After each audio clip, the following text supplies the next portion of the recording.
Yaman sakit görünən, amma daxilində böyük qəzəb daşıyan biridir. Uşaq vaxtı qardaşının yoxa çıxmasından sonra həyatı dəyişib. Plan qurmaq və liderlik etməkdə çox güclüdür. Quzğun qrupun ən təhlükəli adamıdır. Küçə döyüşlərində, silah və yaxın döyüşlərdə çox güclüdür. Aqressivdir və risk almağı sevir. Bir də bunu deyim ki, onun həbsxana keçmişi var. Elçin isə texnologiya və həkk işlərində peşəkardır. Sistemlərə girir, kameraları söndürür və gizli məlumatları tapır. Çöldə sakit görünür, amma beynində hər zaman bir plan işləyir. Bakıda ard-arda böyük qarətlər baş verir. Amma oğurlanan pullar daha sonra gizli şəkildə kəsib insanlara çatır. Polis bu üçlüyü kölgələr adı ilə axtarır. Hamı onları cinayətkar hesab edir. Amma Yaman, Elçin və Quzğun əslində ailələrini məhv edən gizli təşkilata qarşı mübarizə aparırlar.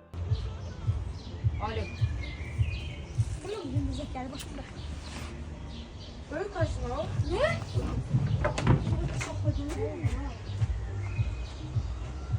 Sen ne zarf ki?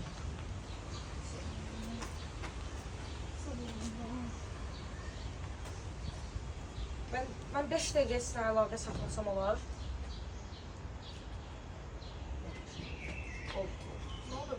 Anakanya mı? Böyük kazanı tanıyırsınız. Allah ora elə dasant bir yer deyil ki, ora qara maskalların başçısı işlədir. Kimdir ki o? Qara vəzir. Mən Qara Vəzir zat tanımıram. Amma bizə gizli təşkilatdan əmr gəldi ki, Qara Vəzirdə onların başçısında dedilər. Qara Vəzir. Yoxdur, amma orada da elə belə asan yer deyil. Əgər onlarda bizim haqqımızda zərf varsa, lap təhlükəli olsa yenə də girərəm ora. Deməli planımız belədir.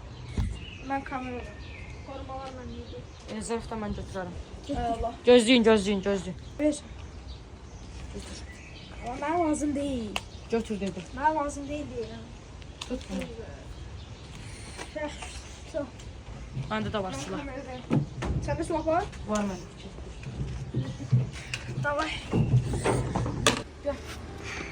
Selfie götürməni sonra oradan çıxacaq. Arkada gizli tunel var. Mən sənə xəbərdarlıq edəcəm. Nəydə?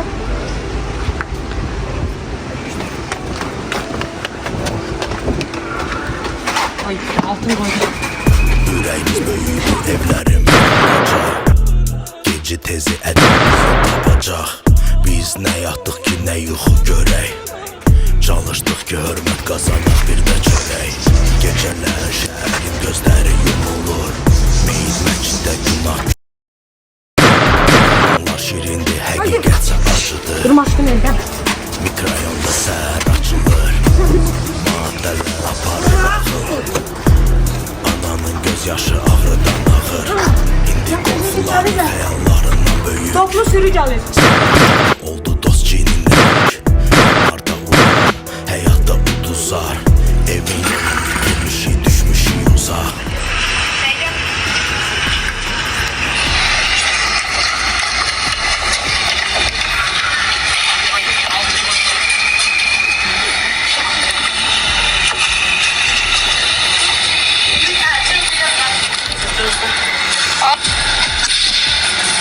Nasıl dedim.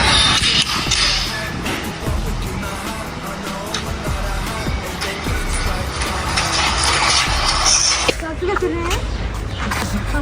Bir de kavga etsin.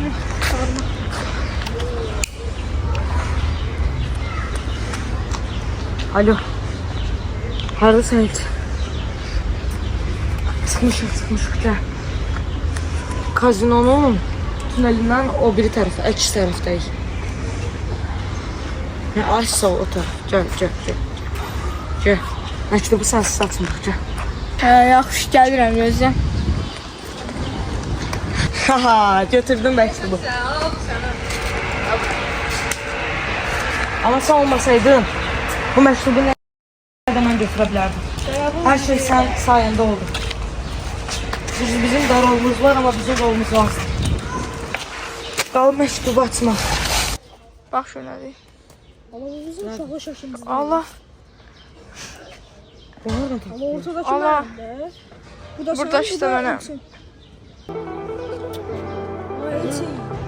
Keçmiş geriye qayıdır.